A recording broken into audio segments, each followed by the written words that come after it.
ఎంత ఘోరం అంటే హైదరాబాద్ పక్కన ఉన్నటువంటి ఈ జిల్లాలో 32 లక్షల మంది ఉంటే ఒక్కటంటే ఒక్కటి కూడా హాస్పిటల్ మంచిది పెద్దది లేదు. అసలు 100 బెడెడ్ హాస్పిటల్ కూడా లేదు. చాలా సర్ప్రైజ్ అయినా నేను చూసి. 7 పిహెచ్సిలు ఉన్నాయి, చాలా సబ్ సెంటర్స్ ఉన్నాయి, కాకపోతే 100 బెడెడ్ హాస్పిటల్ కూడా లేదు. కనీసం 32 లక్షల మంది హైదరాబాద్ పక్కన ఉన్నారు. మరి ఏంది దీనికి అని అంటే ప్రైవేట్ హాస్పిటల్స్ ఉన్నాయి, ఇప్పుడు కొన్ని ప్రైవేట్ మెడికల్ కాలేజెస్ ఉన్న వాళ్ళ హాస్పిటల్స్ ఉన్నాయి. అవి తప్పితే మళ్ళీ మొత్తం అందరూ కూడా ప్రైవేట్కి పోవాల్సిందే. సిజేరియన్ అయితే ఎక్కడి వాళ్ళైనా గాంధీకి రిఫర్ చేస్తున్నారు. నిన్న మేము జవహర్ నగర్లో చూసినాం, ఇవాళ ఇప్పుడు కేపీహెచ్బి దగ్గరికి పోయి చూసినాం. ఇక్కడ నుండి గాంధీకి రిఫర్ చేస్తున్నారు.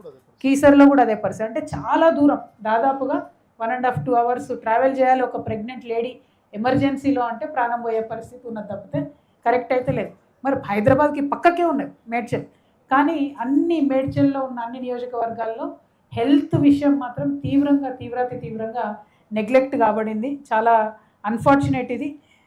గవర్నమెంట్ హాస్పిటల్ అయితే ఒక్కటి కూడా లేదు 100 పడకలు. కాబట్టి మేడ్చల్ జిల్లాకు ప్రత్యేకంగా ఒక్కొక్క నియోజకవర్గం చాలా పెద్దగా ఉంది. అందుకే మేము ఆల్మోస్ట్ ఒక్కొక్క రోజు ఒక్కొక్క నియోజకవర్గం పెట్టుకునే పరిస్థితి వచ్చింది. కుత్బుల్లాపూర్ మార్నింగ్ టు ఈవినింగ్ తిరిగితే కూడా స్ట్రెచ్ సరిపోనంత ఉంది. సో ఎవ్రీ కాన్స్టిట్యున్సీలో మినిమం 100 బెడెడ్ హాస్పిటల్ పెట్టాలని చెప్పి నేను ప్రభుత్వాన్ని డిమాండ్ చేస్తూ ఉన్నాను. అందులో గైనెక్ ఉండాలి, అన్నీ ఉండాలి, కానీ 100 బెడెడ్ హాస్పిటల్స్ అయితే ఖచ్చితంగా ప్రతి నియోజకవర్గంలో కూడా పెట్టాలని చెప్పి నేను కోరుతూ ఉన్నాను.